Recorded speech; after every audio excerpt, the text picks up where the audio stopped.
Morning guys, how you going? Another beautiful day in Melbourne. Stunning day, but we'll be spending the day working on the Pajero today. So I've got my trusty sidekick Lionel.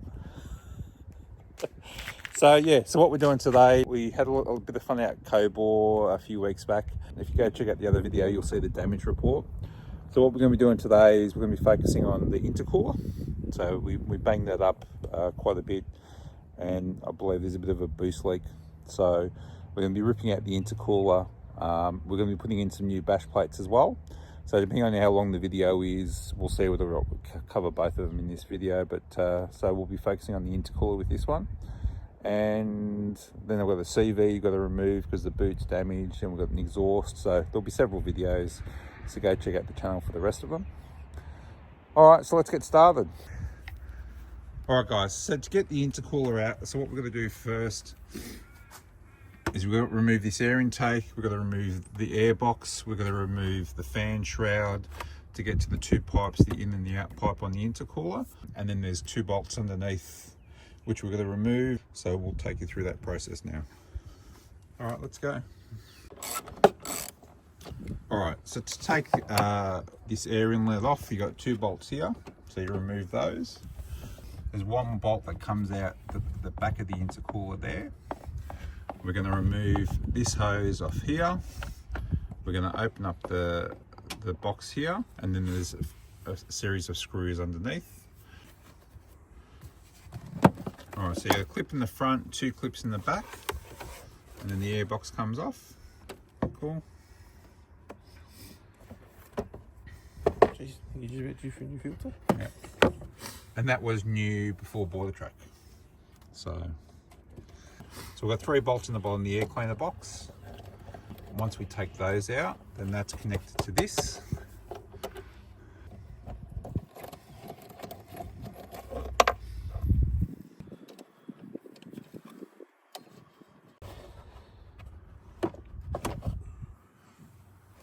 Oh, that should all come out. Yeah. All right. Except for that clip. That was nice and easy. All right, so I'll give you a look from this side. All right, so we're now going to get this fan shroud out, which it looks like there's a clip up here on the side. So that piece will come off easy.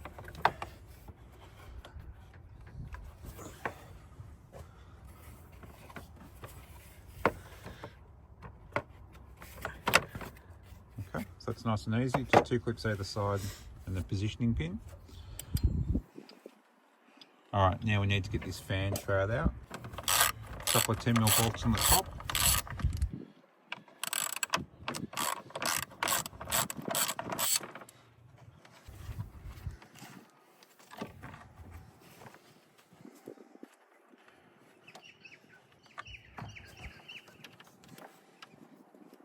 Oh, that was too easy.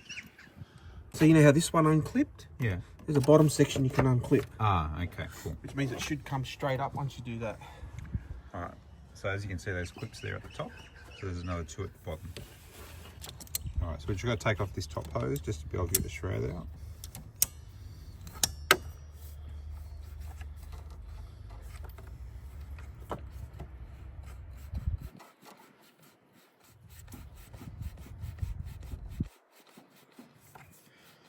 So we'll push that back out of the way. It should come off nice and easy.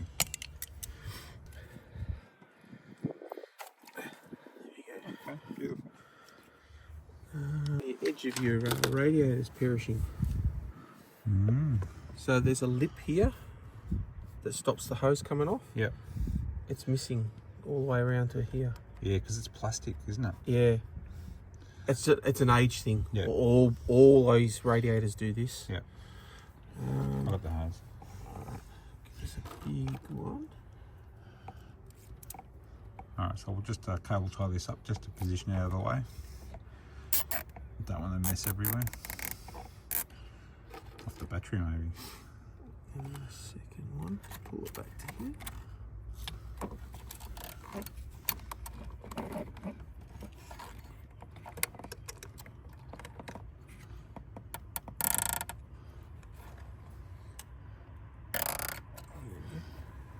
There you go.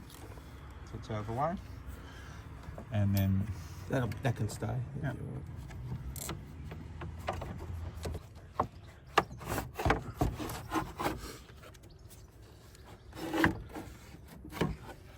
Oh, beautiful.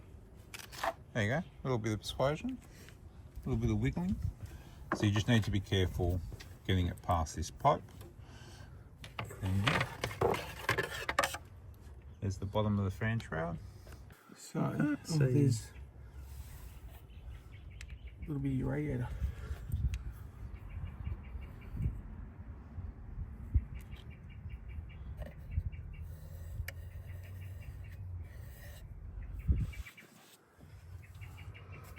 Alright guys, so you got the top of the intercooler there, nice easy access. So you got those two big hoses going into the intercooler. We've got two clamps on those. We're going to undo those. And then there's just two screws at the bottom of the intercooler. We'll undo those and it should just drop out. So we're going to take off the hose at the very bottom of the very top of the intercooler.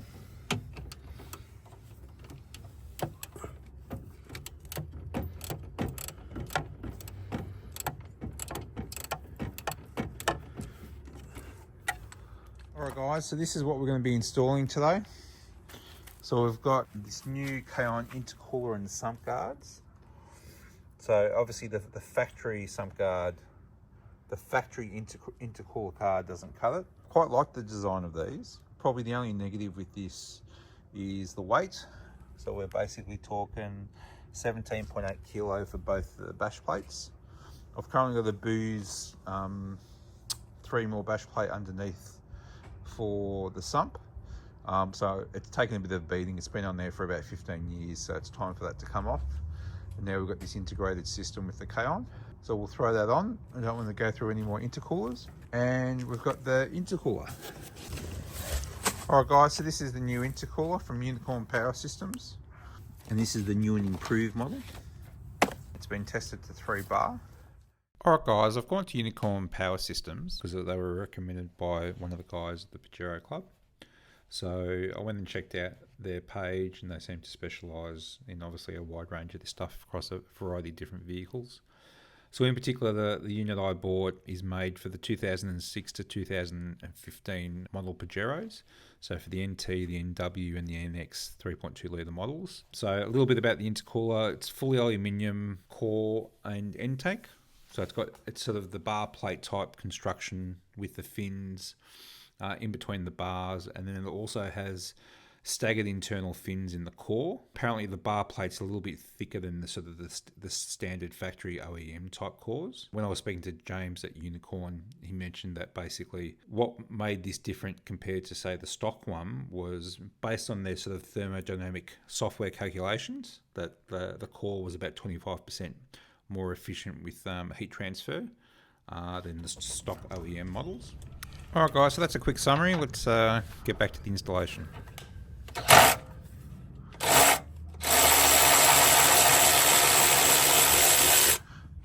So as you can see, she's taken a bit of a beating.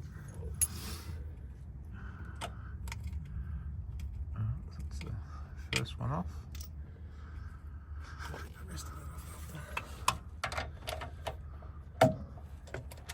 Yep.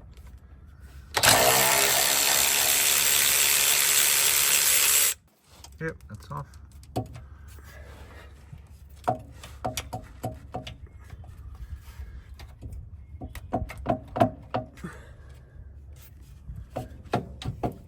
That's that one. So it's just breaking the seal on that top hose. Yeah, I think it has.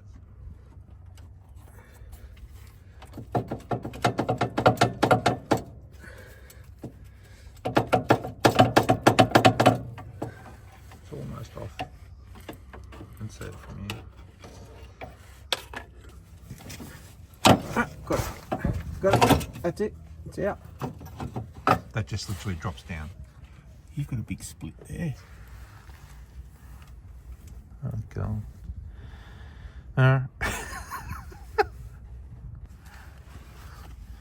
So, just found another split in the front boot. Another job to add to the list. Alright. That'll be 14. All right, so to get this intercooler out now, we were hoping not to have to remove the sway bar, but we do. So just 4 14mm bolts. We'll take them off and just drop it down. Should be pretty straightforward.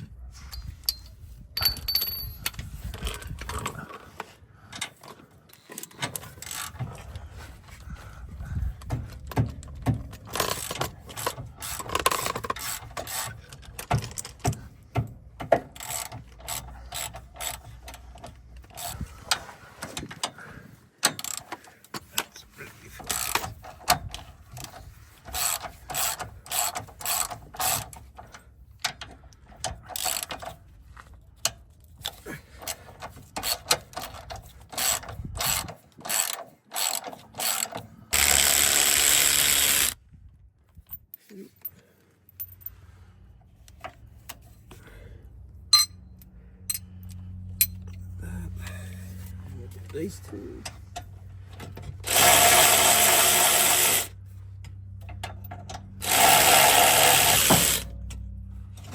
Okay, just drops down. And now intercooler should come out nice and easy. Oh, maybe not. There we go. Alright guys, so as you can see, she's been banged up pretty bad on the bottom. It's been pushed up. That's been pushed up at the top with the impact. And yeah, she's in pretty bad shape.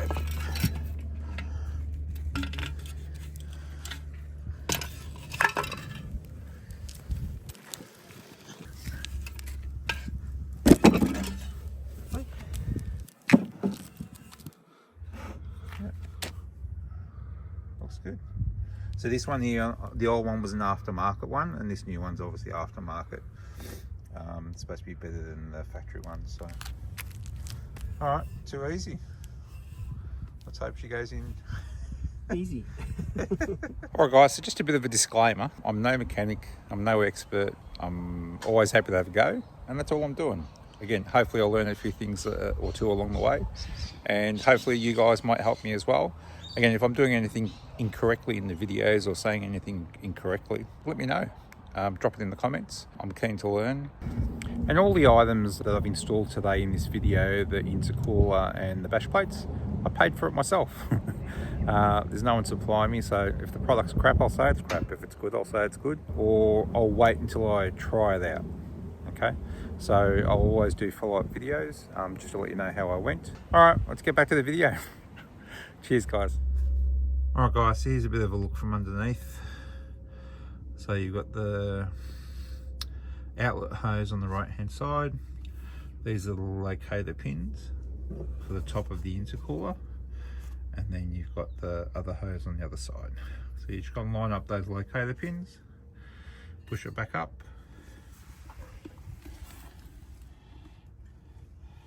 then screw in here on both sides, and then put the stabilizer bar back on. So pretty straightforward. All right, guys, so we're going to pop these the two original clamps that are on each side on the top, nice and ready. All right, and then you grab the rubber grommets off the original intercooler, pop them into place just here.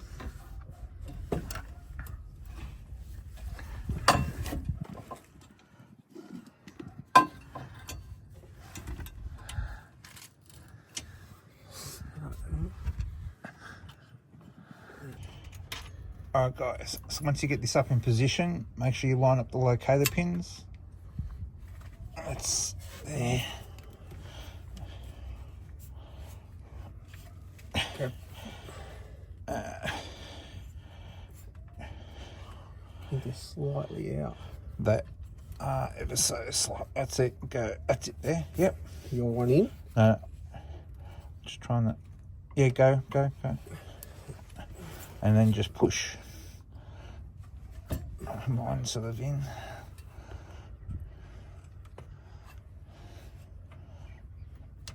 Yeah, push.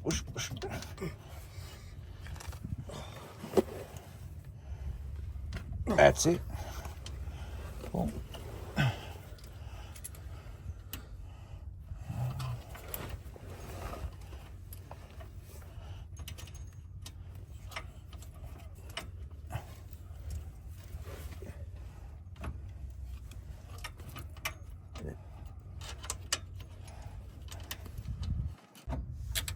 All right, so that's all lined up and in place.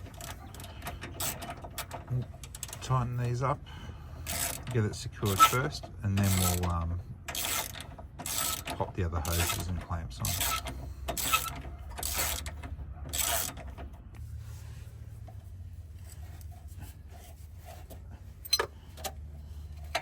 All right, put the sway bar back.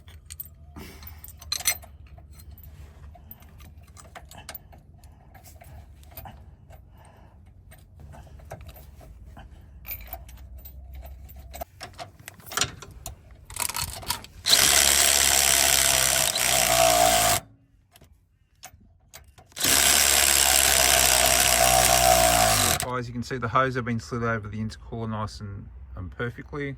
You got the clamps there which we'll put on. You can see the pins on the top of the intercooler have all locked in place perfectly, and then the hose on the other side is on, ready to be clamped. All right, too easy.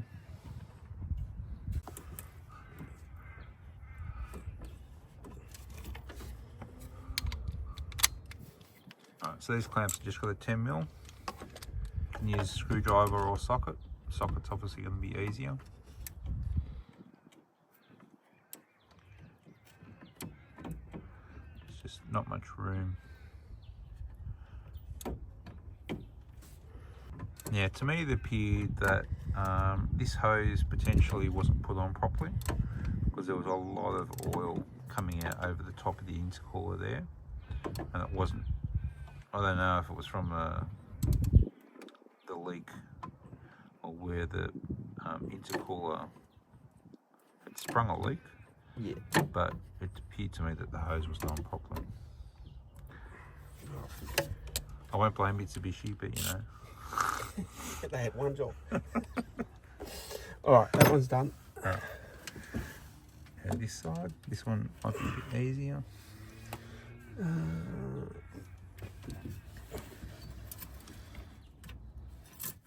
So alright guys, so those clamps went in relatively easy, especially when you got the radiator shroud off.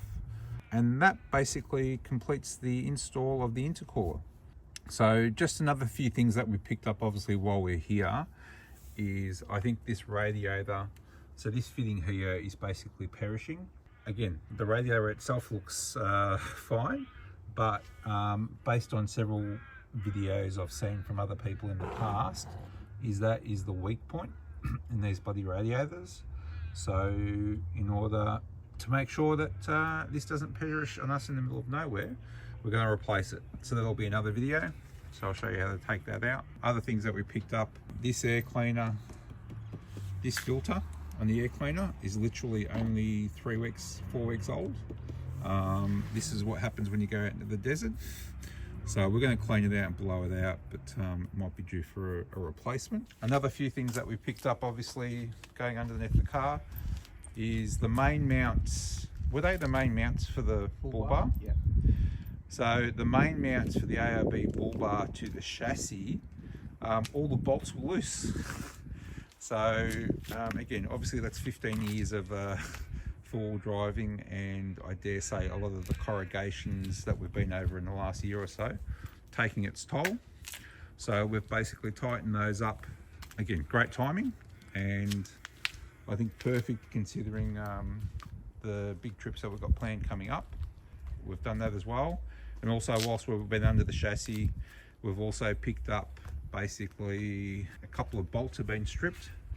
One is on the sway bar. So we've just re-tapped that out to a bigger size. That'll fix that. And also the stabilizer bar bolt was stripped. And also, obviously, we noticed the boot on the front right was perished as well. So whilst we pull the CV out on the rear one to do the boot on that one, we'll be also going to have to come back and do the boot on the front one. Another job. Also, another few things that we've picked up also was that the airbox looks like it had got a bit of water in it. Every time you take your airbox out, make sure you give it a good clean, just to make sure. Again, only a very, very small amount, so we'll wipe that out, clean it out, and we'll blow out the air cleaner for the moment, and then we'll probably get the new one, just to be safe. They're pretty cheap. You don't have to get genuine. And then also we've noticed on the top of the radiator there's this foam seal which is just perished all the way through. Apologies, you can't see it that well, but yeah. So we're going to have to suss out whether or not there is a replacement. I'll check out Parts OQ in Dubai and see whether or not there are some options there. I'm sure there will be, but we'll get that sussed out. We'll order that probably when we do the radiator. Other things also is the Turbo Intercooler hoses. Just so you're aware, with the Turbo Intercooler hoses, which is basically this one here, that one below it, and that big one there, they are prone to going. These are all the original hoses I've had since day one. Whether or not it's worthwhile replacing them, we'll see, or even keep a spare set. Just so you're aware, the Unicorn Performance, where I got the intercooler from, they do a set of intercooler hoses as well. I said I'd basically check out what the condition was like, and they're all looking actually pretty good, but I might be worthwhile keeping a spare set. Obviously they're in Australia, they were only a couple $100 for the set. These ones here though are braided, so the turbo hose on the other side has a braided protective shield on it, so that'll just obviously slide over the new one. But the ones on this side, these are, looks like they're integrated into the hose. All right, so they're the things we've picked up. So we'll clean up the airbox now, and then we'll finish up this video here, and then we'll move on to the bash plate. All right guys, so we'll now assemble, basically put all the airbox together and all the hoses, and then we'll move on to the next job.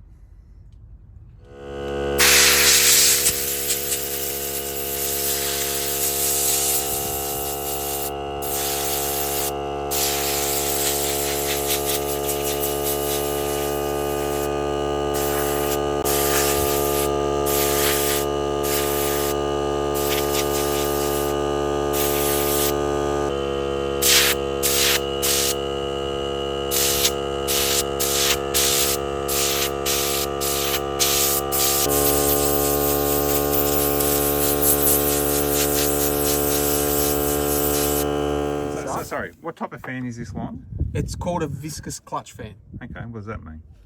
It has a clutch inside that when it reaches certain temperatures or the viscosity of the oil changes, it will engage the fan and turn it into a locked fan.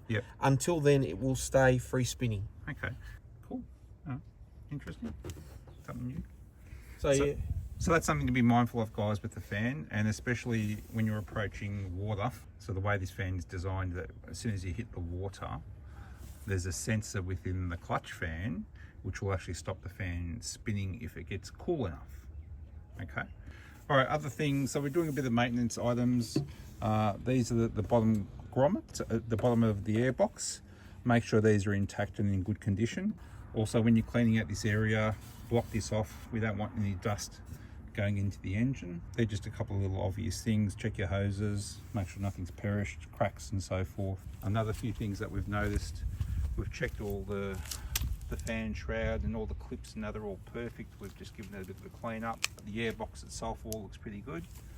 The only things that we've noticed with the airbox, so there's some vibration foam underneath the intake on the airbox. That's all perished, so we're going to replace that, as well as on this side. You can see that's all perished, so we've got some stuff here which we'll try and clean that up and replace that with also. So we're just using this draft stopping tape. We use this actually to seal around the rear door a little bit, so it's sort of soft enough but firm enough. So we'll get that cleaned up and pop some of this on and see how we go. We've obviously cleaned out the inside of the airbox, so she's looking good, and the air filter, and yeah, Right, guys, so we're going to pop the fan shroud back in now. So the two pieces that go around the actual fan, we've kept them off, and we're just going to drop the shroud in first. The only thing you need to be really mindful of is the top pipe coming out of the radiator. That impede things a little bit, but otherwise she's pretty straightforward.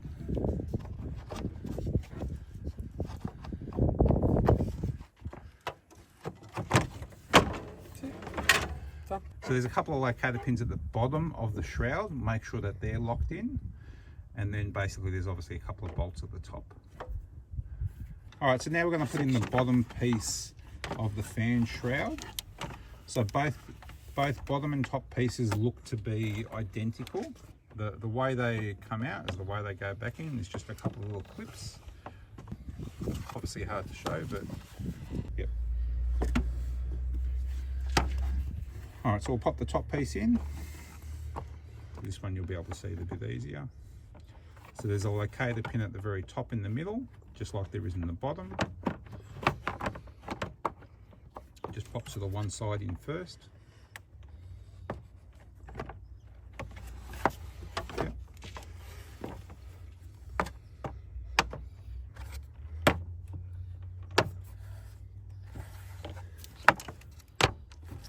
So there you go, guys. So you just need to make sure that that little pin there, again, it's only plastic, just locks in place.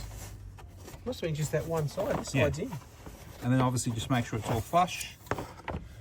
We'll pop the bolts in place next, and then obviously we'll just double check to make sure that the fan spins freely.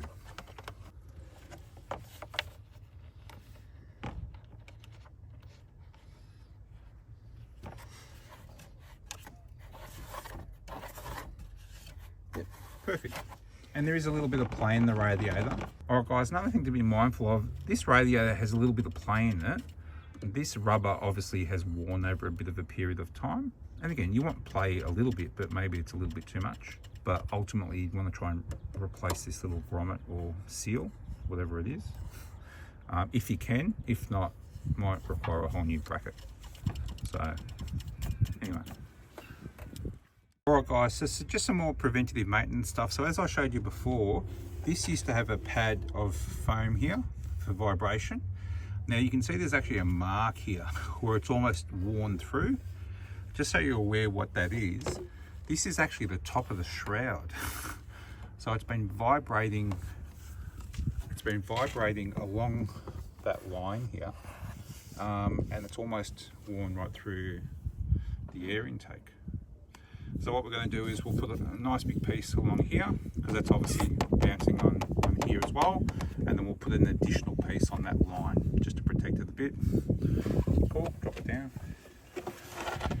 As you can see here, we've replaced the foam that had perished along there. So basically with that, that's obviously, goes into that section there. So there'll be no vibration on the bonnet there, and that's why the rubbers end accordingly.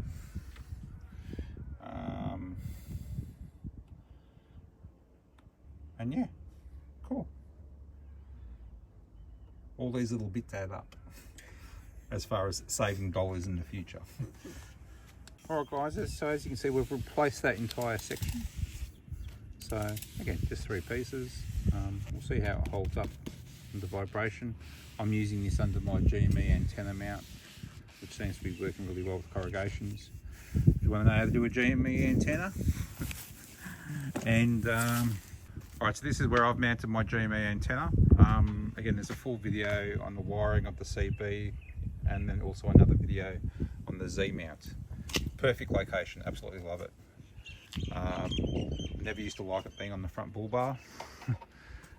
So we removed it, and again, the ARB bar's got the mounts there, but when you're videoing out the front, it gets in the way, and it's protected really well there. All right, let's keep going. So don't forget to put the top radiator hose back on, get the clamp in place, nice tight fit, and like I said, we'll do another video later on to basically replace that radiator. All right, so we'll drop the air box back in now, get that all sort of hooked up. We've repaired all the perished items on it, gave it a little clean out, cleaned out the air filter. Yeah, otherwise she's all looking good. Just tighten up these bonnets, and again these mounts are plastic, so be careful with it. Don't go too crazy. And then what we did also to fix that vibration in the radiator, we popped a little bit of electrical tape. It was just sufficient enough around that center portion. I'm not sure if you can see it. Just to basically limit the vibration. So again, I'll look at getting those rubber mounts replaced, but they were definitely hard as. So, all right, airbox next. To point out with this airbox, when you pull it apart, be super careful. Yeah, so some Mitsubishi technician decided and didn't bother to tell me, they broke the clip on this airbox. God knows when that happened, so I can't point it to one particular dealership. Unfortunately, I've been across a couple of Mitsubishi dealers for servicing. So, but a quick, easy solution, because these boxes are quite expensive to replace, was this clip.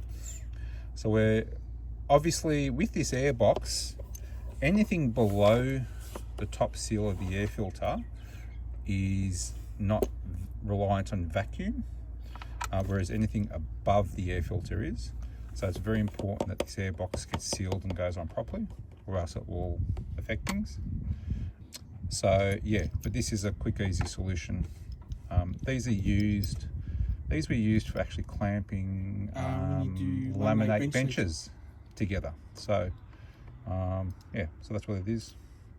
Show it to your Bunnings guy. Keep one spare actually for when you're out in the bush and if your body break it, because these things, yeah, I don't think it's a great design, to be truthful.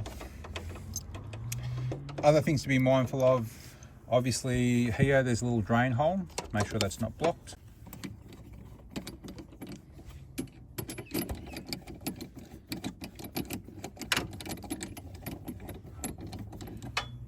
So we'll pop those 3 bolts in place. Just look loosely at the moment.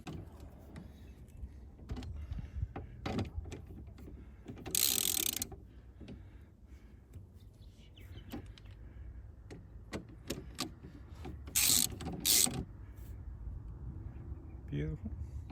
Alright guys, so just pop the air filter in, pop the top on. There's 4 clamps on all the way around this side. Obviously be very mindful of these clips here when putting it in.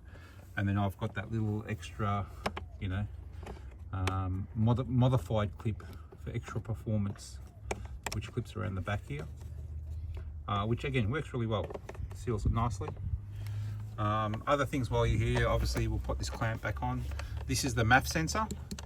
Also, whilst you got the airbox off, buy some MAF sensor cleaner. Again, it's just a couple of screws on the top, just take them out and it pops out and gives your MAF sensor a bit of a clean. It's just a little spray can.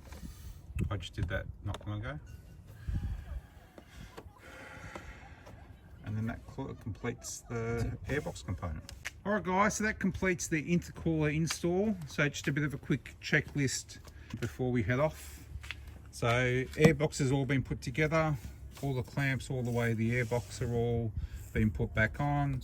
So the clamp's been put back onto the manifold hose, so we think it is. The MAF sensor, if you took it out, make sure you screwed that back in and give it a good clean. And make sure when you do clean the MAF sensor, you make sure you let it dry properly, okay? So the main inlet to the air filter is all put back. We've put all the new foam underneath here. We've put all the new foam here. Also with these screws, there was a bit of wear happening on these, so we've put an extra washer in just to help secure that so it doesn't wear through with vibration. We've put the top hose on the radiator. Obviously the shroud's been put back and all the little duvlackies have all sort of locked in place. We've checked the engine bay for no tools and there's nothing left around. Yes, there is a charging there on the battery because the battery went flat because it's been sitting here for a couple of weeks. So that pretty much completes everything at the top of the engine bay. We'll just have a quick look underneath. So with the intercooler at the bottom, so basically we've made sure that both the clamps on the top of the intercooler on either side have been secured. The 2 locator pins on the top of the intercooler went into the rubbers. Obviously make sure that the rubbers are still there. We've got the original rubbers off the other intercooler, popped them in place, and we've secured both of those into the intercooler. Then we've put the sway bar back in, and then torqued up both the bolts on either side, and that completes the intercooler. So that was a pretty simple job, I've got to say. All right guys, so that completes the intercooler install.